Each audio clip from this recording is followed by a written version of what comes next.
Jai Sairam, welcome back to my channel.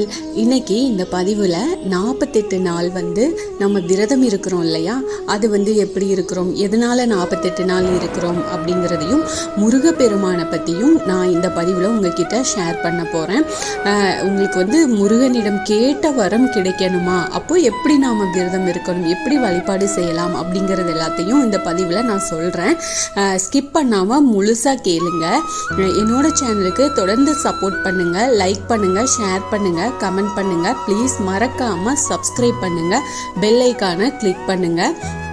எல்லா தெய்வங்களுக்கும் ஒன்றான வடிவம் முருகப்பெருமான் தான். திருமணம், நோய், குழந்தை, பகை, கடன், வேலை என வாழ்க்கையில் எந்த விதமான பிரச்சனை கஷ்டம் இருந்தாலும் கந்த கடவுளை நம்பி வழிபட்டா வந்த வினையும் இனி வருகின்ற கொடிய வினைகளுக்கும் இருந்த இடம் தெரியாம ஓடிவிடும் அப்படின்னு அருணகிரிநாதர் திருப்புகள்ல சொல்றாரு. தகப்பன் சுவாமி என பெற்ற முருகப்பெருமான் நமக்கு தந்தையாகவும் தாயாகவும் இருந்து நம்மளை காப்பாத்திட்டு வர்றாரு. இது நம்ம பக்தர்களோட நம்பிக்கையும் கூட.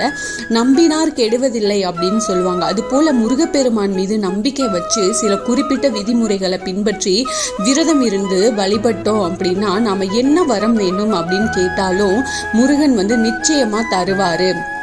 இது நம்ம பக்தர்களோட நம்பிக்கை. உறுதியாக அவங்க சொல்லுவாங்க, முருக பக்தர்கள் கிட்ட கேட்டால் சொல்லுவாங்க. ஆனால் இந்த விரதத்தை எல்லாருனாலையும் தொடர்ந்து கடைபிடிக்க முடியாது அப்படின்னு சொல்கிறாங்க இல்லையா. தன்னுடைய அருளுக்கு நீங்கள் தகுதியானவரா அப்படிங்கிறத பரிசோதிக்க முருகப்பெருமான் பல சோதனைகளை நமக்கு தருவார். இந்த சோதனைகளில் வெல்பவர்களுக்கு மட்டுமே முருகனின் பரிபூரண அருள், அதாவது முழுமையான அருள் அவங்க பெற முடியும்.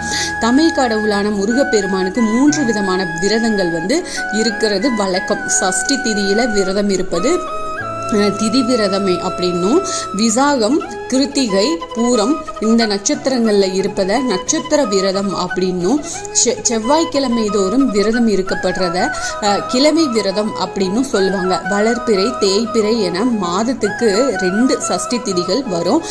இதில் பிரச்சனைகள் தீரணும், நோய்கள் தீரணும் அப்படின்னு நினைக்கிறவங்க தேய்பிறை சஷ்டியிலையும், வாழ்க்கையில் முன்னேற்றம் அடையணும், திருமணம் நடக்கணும், குழந்தை பாக்கியம் கிடைக்கணும் அப்படின்னு நினைக்கிறவங்க வளர்ப்பிறை சஷ்டியிலையும் விரதம் இருக்கலாம். முருகனுக்கு இருக்கப்படும் மிக நீண்ட விரதம் அப்படின்னா ஐப்பசி மாதத்துல வர கந்த சஷ்டி விரதம் தான். இது 7 நாட்கள் இந்த விரதத்தை இருப்பாங்க. இது தவிர முருகனிடம் கேட்ட வரம் கிடைக்கணும் அப்படிங்கிறவங்க இருக்கும் விரதம் ஒன்று இருக்கு. அது அத்தனை முயற்சிகளையும் எடுத்துட்டோம், எவ்வளவோ போராடி பார்த்துட்டோம், இனி என்ன செய்யறதுன்னே தெரியல அப்படின்னு நீங்க நினைக்கிறீங்களா?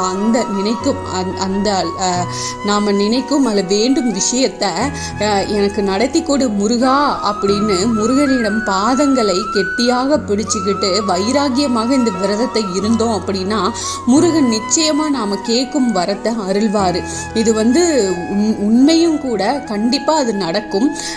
இந்த விரதம் இருப்பதற்கு பலவிதமான சோதனைகள் கண்டிப்பா வரும். இருந்தாலும் அதையெல்லாம் கடந்துதான் இந்த விரதத்தை நாம இருக்கணும். இந்த 48 நாள் விரதம் ஏன் தெரியுமா? பொதுவாக சபரிமலைக்கு ஐயப்பனுக்கு 48 நாட்கள் மாலை அணிஞ்சு 1 மண்டலம் விரதம் இருப்பாங்க. அது ஏன் அப்படின்னா 9 கிரகங்கள், 27 நட்சத்திரங்கள், 12 ராசிகள், இது எல்லாத்தையுமே உள்ளடக்கியது தான் இந்த 48 நாள் விரதம். அனைத்து கிரகங்களும் அனைத்து நட்சத்திரங்களும் ராசிகளும் முருகப்பெருமானுக்குள்ள அடங்குமா. ஆன்மீக ரீதியா மட்டுமில்ல, அறிவியல் ரீதியாகவும் 48 நாட்களுக்கு விரதம் இருக்கிறது ரொம்ப மிகப்பெரிய பலன்களை தரும் அப்படின்னு இருக்கு. இந்த எந்த ஒரு விஷயத்தையும் தொடர்ந்து நம்ம 48 நாட்கள் விடாம செஞ்சு வந்தோம் அப்படின்னா நம்மளுடைய உடலும் மனமும் அதற்கு பழகிருமா. அதனால்தான் உடல் மற்றும் மனம் ஆரோக்கியம் பெறுவதற்கு வாழ்க்கை சீராகும். இது எல்லாத்துக்கும் சொல்றாங்க. முருகனுக்கு 48 நாள் விரதம் இருக்க துவங்கும் போது ஏதாவது ஒரு வளர்ப்பிறை சஷ்டி, கிருத்திகை, விஷாகம் இதில் வந்து நாம் ஸ்டார்ட் பண்ணலாம். தினமும் காலையில் எழுந்து குளிச்சுட்டு நல்லா திருநீர் அணிஞ்சுக்கோங்க, நெத்தி நிறையா.